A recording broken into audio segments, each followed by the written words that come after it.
in Star Wars. We might have to change the name of Stanley's Comikaze to Gwendolyn Christie's Comikaze.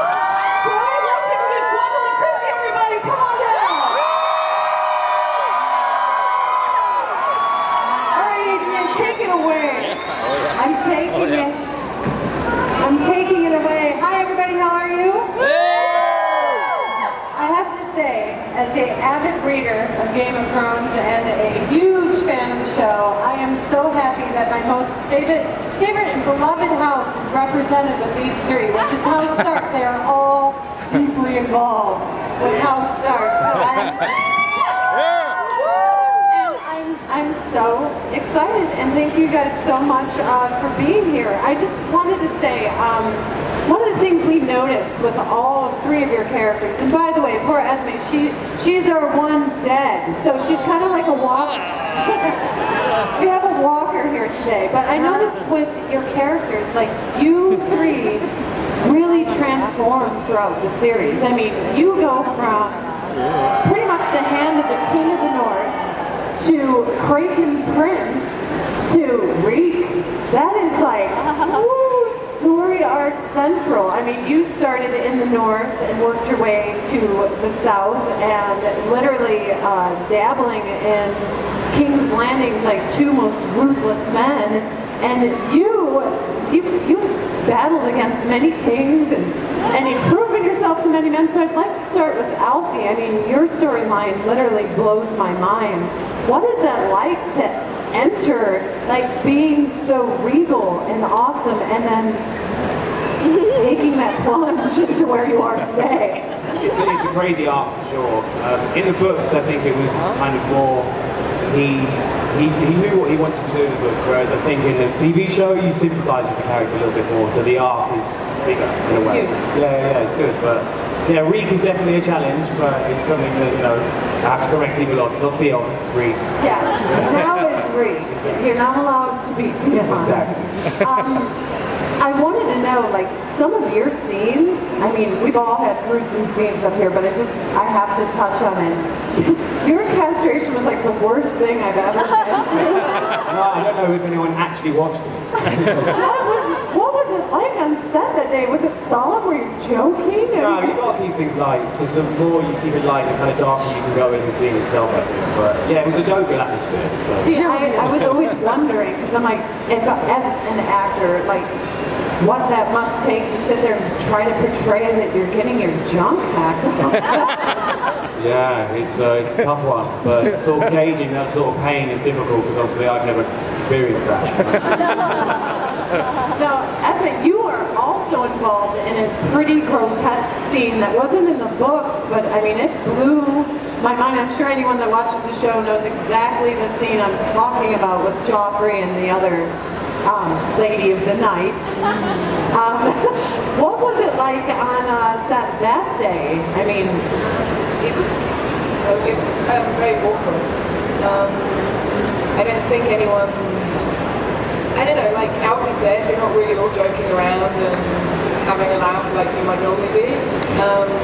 And it was very bizarre because the stag's head that was on this like thing that I'm beating her with kept on breaking off.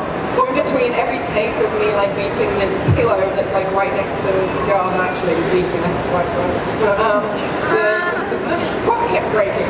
So I'm like trying to like stay focused and then having to like take the prop out and bend it between each take. But it was very, yeah, it was awkward and uncomfortable, and I can't say I particularly enjoyed it.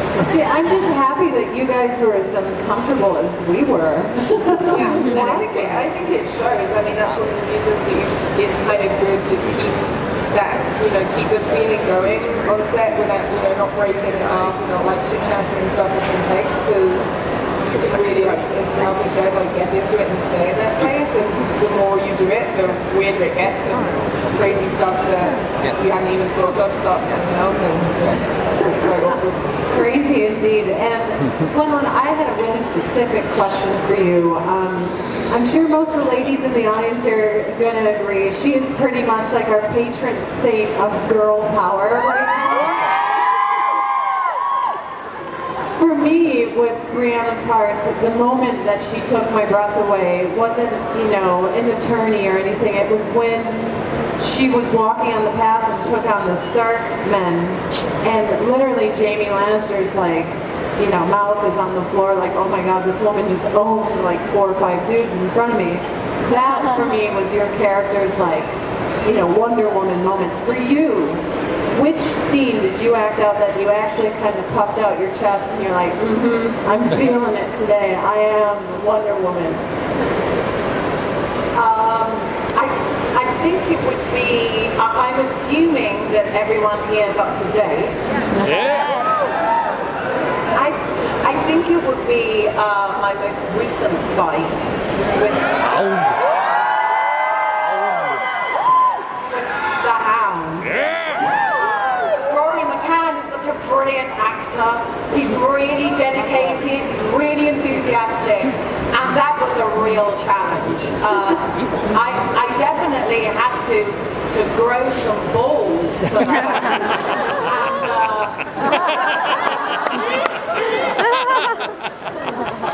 And we got very into it. And it was one of those extraordinary moments when you realise you're on top of a mountain in Iceland and you're beating the living feces out of the hound, and the same thing's happening to you, and you kind of look around and you're spitting and there's fake blood everywhere. And I think that was the moment that I thought, Lord, I really am acting in a TV show. It took that much. Yeah. Now, Alfie and Gwendolyn, you guys do a lot of sword fighting, right? I mean... I think Gwendolyn does more sword fighting. Yeah, but in the beginning I do some sword fighting. You do more sword fighting than anyone in the show. You fought your way from the North Pole. She's good at it. Yeah. High paid at that. I mean, the training for your sword fighting, how much did you guys have? Did you have any? And was it like tedious? Was it killing you? Or did you just go out there and pretend you know what you're doing? Well, I just did archery. That was mostly what I practiced doing. Yeah, because in the first season there was a lot of archery in the backyard. Yeah. So that was what I got my practice in, but I didn't really have much sword training, to be honest. They kind of wanted me to be in shape more than anything else. Paid for my trainer for a couple of months, and I wanted to feel like a warrior, you know? I wanted to feel like I could keep a living feces out. We all thank you for all your physical training that was good.